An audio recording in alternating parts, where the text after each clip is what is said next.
I'm Rachel. I'm an English language teacher, but I specialise in teaching medical English usually to international doctors. I also have a background in language assessment for aviation. So yeah, that's about it. And I've been doing it for around 12, 13 years now. And previous to that, I was a nurse. So, well, on the boat, I've been helping students learn the language they need to boat safely, and I do this through lots of creative ways. So we started by drawing a boat, putting all the things they were going to learn during a couple of weeks, and we've worked through those. I also like to do a little bit of poetry, storytelling, and I also use a lot of technology in my lessons as well. So we do a little bit of both mixed together. I focus very much on improving students' listening and understanding native speakers or very proficient speakers of English, because that's one thing I've found that they all find very difficult. And by looking at how we connect speech in English, we can improve their confidence in understanding proficient speakers. We put coconut oil and coconut milk in the cooked rice.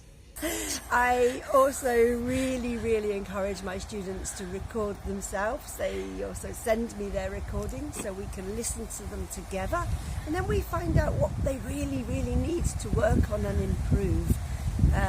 They do sometimes say it's a little bit painful, but once they've done it, it really helps. 100%. All students should record themselves.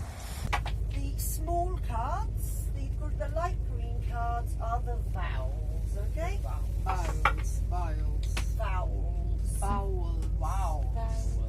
I also think that having fun in lessons is compulsory, really. We learn through having fun and having enjoyment, so I like to play some games. I've got Scrabble Dash and I've got some Boggle cards, and we also create some games together, so a little bit of competition I find just makes the lessons more engaging. Yes.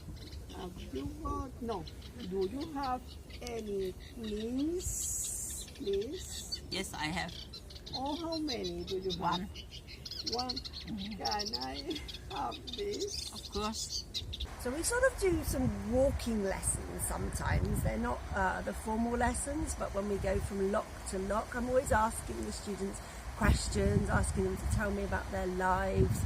And the other thing I do is I send them little games and activities to do on the WhatsApp group that we have for the boat as well. They've all enjoyed doing that, I think. So, yeah.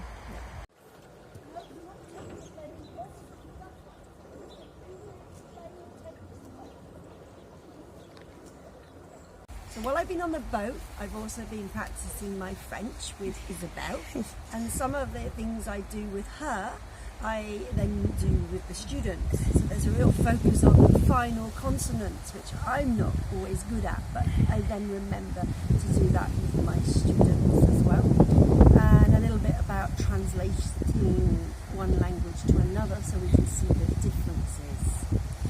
I've also learned so much about boating and new vocabulary, and it really helps me remember that we don't learn things immediately. It takes a little bit of time. Sometimes we have to sleep on things and let our brains rest in between learning, so that slowly that new vocabulary becomes natural. Why did the duck cross the road? To the other side. So I've worked in language schools, and I think one thing which is different about English Afloat is that the students actually get the opportunity to use the language that we teach. So we might focus on language used at the table during the lesson, so all that polite language. Later on we have dinner together and they actually have the opportunity to use that language. The other thing is that we've done practice telling jokes, and then they get to tell those jokes at the table, and they actually have a real audience, and you don't get that in a language school. So I think that's one thing that's really, really unique about English Afloat, and I don't think you're going to get anything like that anywhere else.